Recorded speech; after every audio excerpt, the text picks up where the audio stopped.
L'indépendance économique, c'est la capacité à se suffire de nous-mêmes. Ça veut dire que nous avons nos propres circuits de production qui nous permettent de générer des fonds qui permettent au gouvernement d'assumer ses tâches régaliennes et de régler les problèmes de nos populations.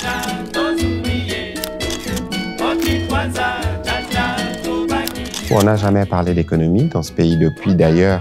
Nous-mêmes, en tout cas congolais, on n'en a jamais véritablement parlé.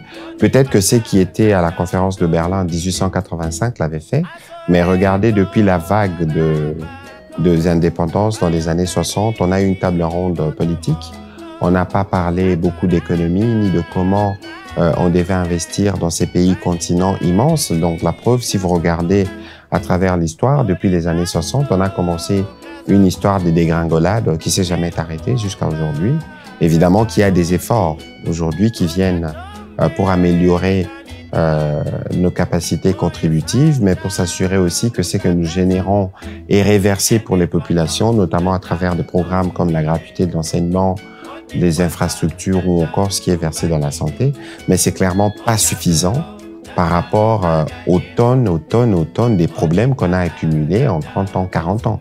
Et donc aujourd'hui, il faut une véritable appropriation de notre destin économique, je dirais, pour pouvoir être en mesure de régler nos problèmes de manière durable. Et s'il faut qu'on regarde comment notre économie aujourd'hui est structurée, je pense que c'est difficile de dire qu'on est véritablement indépendant.